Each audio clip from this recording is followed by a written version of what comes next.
Here are 7 things to know to start your day. Number 1, the Chicago public school teachers are officially on strike starting today. This after failing to reach a contract deal with the nation's 3rd largest school district.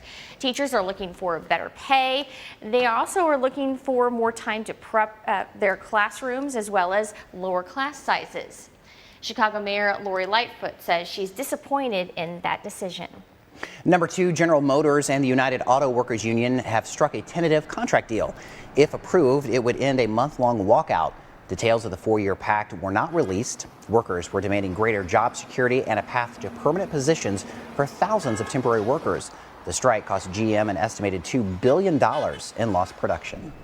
Number 3, and new this half hour, a Brexit deal is looking more likely. Yesterday, French President Emmanuel Macron says an agreement is being finalized, and the German Chancellor says they are in the final stretch. Other officials warned, though, that there is still work to be done before the United Kingdom leaves the European Union at the end of this month.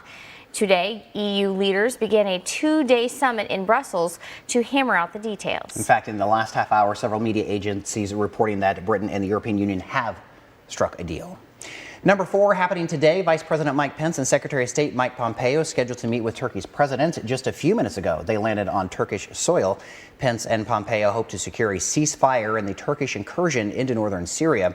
Yesterday, the House, in a bipartisan vote, condemned President Trump's decision to pull U.S. soldiers from the Syrian border, which critics say was a green light to the Turks. And number 5, the U.S. ambassador to the European Union, Gordon Sondland, is scheduled to appear today behind closed doors with the House Intelligence Committee, one of 3 panels conducting the impeachment inquiry into President Donald Trump. Democrats want him to talk about the text messages he exchanged with fellow diplomats about President Donald Trump's phone call with the president of Ukraine. And number 6, new this morning, Elijah Cummings, the chairman of the House Oversight Committee, has died at the age of 68. Cummings' office issued a statement saying he passed away due to health complications. Cummings was the long-serving Democratic congressman who was deeply involved in the impeachment inquiry into President Donald Trump.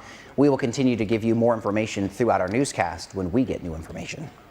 And number 7, you're looking at temperatures walking out the door right now from the freezing point up there in Macomb all the way up to 36 here in Quincy.